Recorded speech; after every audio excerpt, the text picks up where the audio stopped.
Welcome to another deep dive. Today, we're tackling a figure who might sound like he belongs in a dusty old textbook, but stick with us, because John Locke, a philosopher from the 1600s, is still shaping our world in ways you might not expect.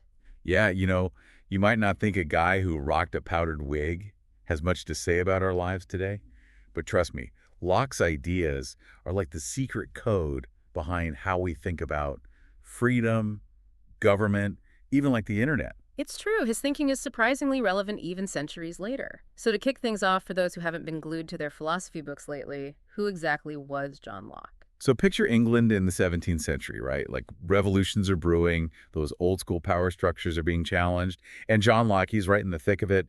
And his ideas, let's just say they were considered pretty radical back then. Radical, how so? Well, he believed that knowledge, real knowledge, didn't come from some king or queen or because your parents told you so.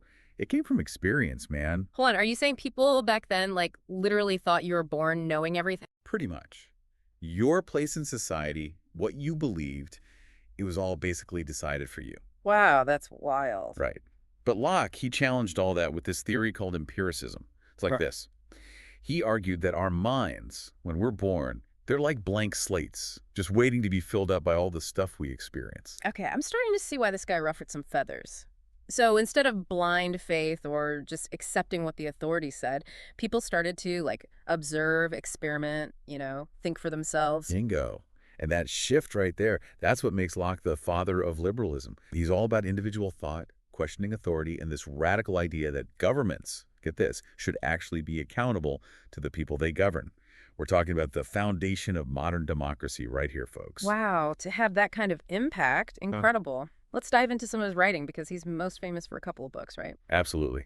You've got an essay concerning human understanding where he really digs into this whole blank slate thing and how our experiences make us who we are. Which makes you think about how much, like, our upbringing, our education, even just like scrolling through the internet influences our views.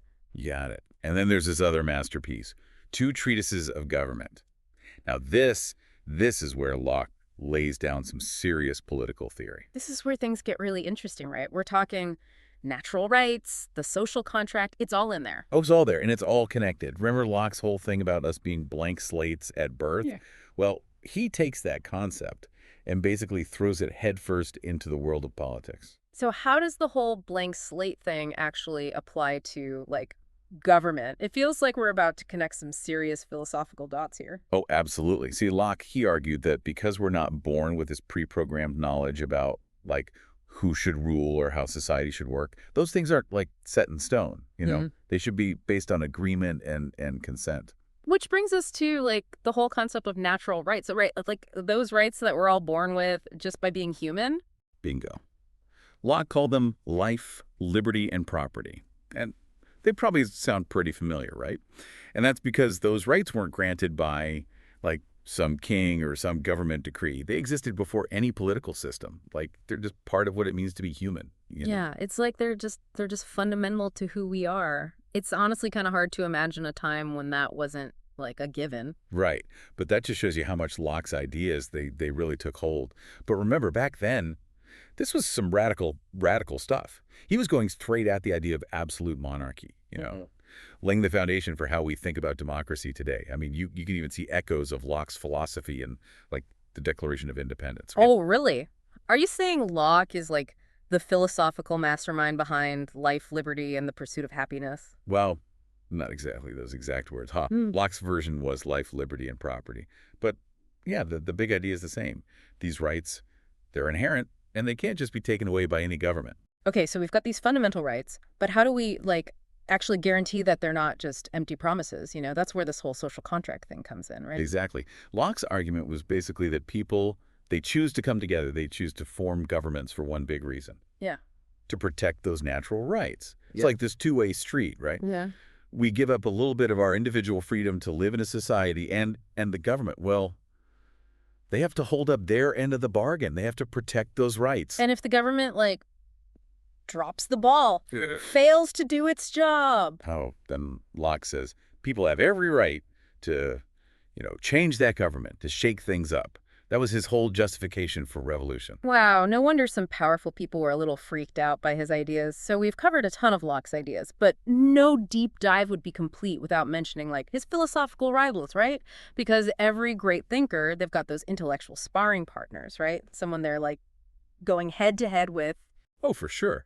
Locke, he wasn't just writing in a bubble. He was in some pretty intense debates with other big thinkers of his time. And one of the biggest, that's got to be Thomas Hobbes. Oh, bring on the philosophical smackdown.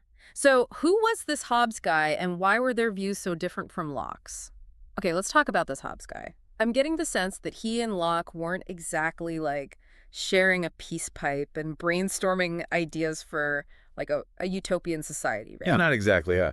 Hobbes, see, he was famous for this book called Leviathan, and, well, let's just say he had a slightly more, let's say, intense view of what life would be like without a strong ruler. Like, imagine a world, right, with zero rules, no structure, just pure, unadulterated individual freedom. Okay, and what's wrong with a little freedom? Well, Hobbes called this the state of nature, and in his mind, it was basically like every man for himself, constant chaos, violence, just a total free-for-all, not exactly a recipe for a thriving society. Yeah, I can see how that might put a damper on things. So, to avoid this whole survival of the fittest scenario, Hobbes thought we should just, like, hand over all our freedom to some all-powerful ruler. That was pretty much the gist of it. Hobbes believed that fear, right, this fear of constant chaos, that's what would make people willingly give up some of their individual freedoms in exchange for, some security, some order. Okay, I get the logic, but that still seems, I don't know, a little extreme. Don't we get to keep any of our freedom in this Hobbesian world? Well, that's the heart of his disagreement with Locke, you see. Because Locke, he agreed that a state of nature, it wouldn't be all sunshine and rainbows, right? But he also believed that humans were not just driven by our base instincts, we're capable of reason, of cooperation, even without some, like, all-powerful ruler breathing down our necks. So Locke was a bit more optimistic about human nature than Hobbes. Like, he believed that even without a government, we wouldn't just, like, immediately devolve into a lawless mob. Exactly. He argued that even in a state of nature, right, people, we'd still recognize some basic laws of morality, like some sense of right and wrong, just naturally. So even without a government, like, handing down the law, we'd still, like, generally understand that, I don't know, stealing and murdering are bad things. That's the idea. Locke believed that our capacity for reason, our desire for self-preservation, that would kind of naturally steer us towards some level of, like, social order. And that fundamental difference in how they viewed human nature, I mean, that's what really sets Locke apart from Hobbes. This is all super fascinating, but I gotta ask, like, why does any of this philosophical sparring from, like, centuries ago even matter to us today? I mean, it's not like we're about to ditch our governments and, like, go full-on state of nature anytime soon, right? True, true. But those big questions they were wrestling with back then, like the role of government, individual rights, the whole balance between freedom and security, that stuff is as relevant as ever, don't you think? I mean, think about the debates we're having today, right? Privacy in the digital age, government surveillance, the role of, like, social media. Those are all fundamentally locking questions. You know, you're right. It's like Locke, he was grappling with issues that are still playing out in our lives right now, especially online. Exactly. Yeah. And don't even get me started on his ideas about property rights. That's a whole other can of worms, especially when you think about, like, intellectual property in the digital age. Where do you draw the line between, protecting what people create and making sure information can still flow freely? That's some serious lock-in territory right there. Wow, it's kind of mind-blowing to think that these debates we're having today, they have roots that go all the way back to these philosophical conversations from centuries ago. That's the power of ideas, right? They have a way of sticking around. But hey, look, I think we've definitely gone deep on John Locke today. We've covered some serious philosophical ground today. So as we resurface from our deep dive into the mind of John Locke, there's this one question that keeps swirling around in my head.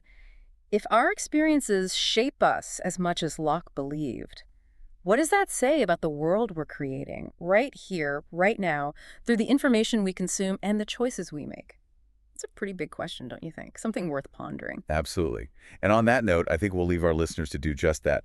Until next time, keep those locking principles in mind and never stop exploring those big thought-provoking questions, because that's what keeps the conversation going.